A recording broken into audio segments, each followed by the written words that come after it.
السلام عليكم أصدقاء سندباد. دلوقتي هنوريكم فين برج هارون تحديدا. ده شارع اسكندرية اللي انا واقف فيه، ده متقاطع مع شارع علم الروم، اهم شوارع مرسى مطروح واللي فيه بنك CIB. ومن التقاطع نفسه بتاع علم الروم مع اسكندرية بنبص هنا بنلاقي برج هارون قدامنا بالظبط اهو، هو اللي في المواجهة دوت. وقربنا لكم عشان تشوفوا اللي هو اللي باللون الاحمر ده. مكملين معاكم سمك اسواق السمك، ماشيين اهو.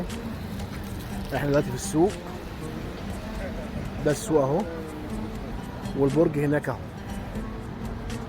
هو ده اهو. جنبك السوق، جنبك مع طعم السمك، جنبك شارع اسكندريه، انت في وسط البلد. لسه ماشيين مع بعض اهو، وادي اهو السوق اهو، الفاكهه والخضروات، كل ده احنا كمال شارع علم الروم المتقاطع مع شارع اسكندريه، وفي الوش برج هارون. في سرجه اهي للطحينه، مكان حيوي جميل. وصلنا للشارع العمومي، اللي هو شارع هارون 60 متر زي ما احنا شايفين كده اهو. هنا في هنا في اهوت، دي بنزيمة التعاون اهي، وهنا المحلات السورية ومطروح محلات الشعبية، وادي برج هارون. وهنا في مسجد التقوى على بعد امتار منك، مخبز حلواني، شارع حيوي 100%. هنا المكان اصدقائنا في مول دورين اهو زي ما احنا شايفين، تحت محلات السوية، وفوق في محلات ملابس رياضية، وفي هنا ترسي وهنا بقى تبدأ الشقق بتاعتنا. يعني انت مفيش ارضي، اول شقة على الشارع بتشوف البحر من هنا، البحر من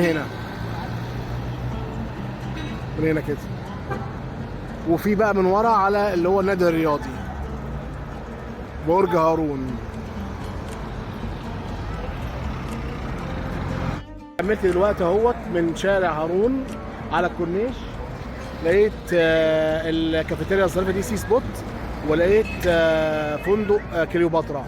يعني بالظبط 10 دقايق مشي بتطلع على الكورنيش، كافيتيريا سي سبوت وملاهي واكلات. وهنا في كشري التحرير ومكه، جيلاتي مكه. يعني المكان في وسط البلد. بانتظاركم صيف 2024 وهتكون رحلتكم جميلة ومتميزة. ما تنسوناش باللايك والشير والاشتراك في قناتنا عشان يوصلكم منا كل جديد. انتظروا كمان معانا صور الشقق من جوه.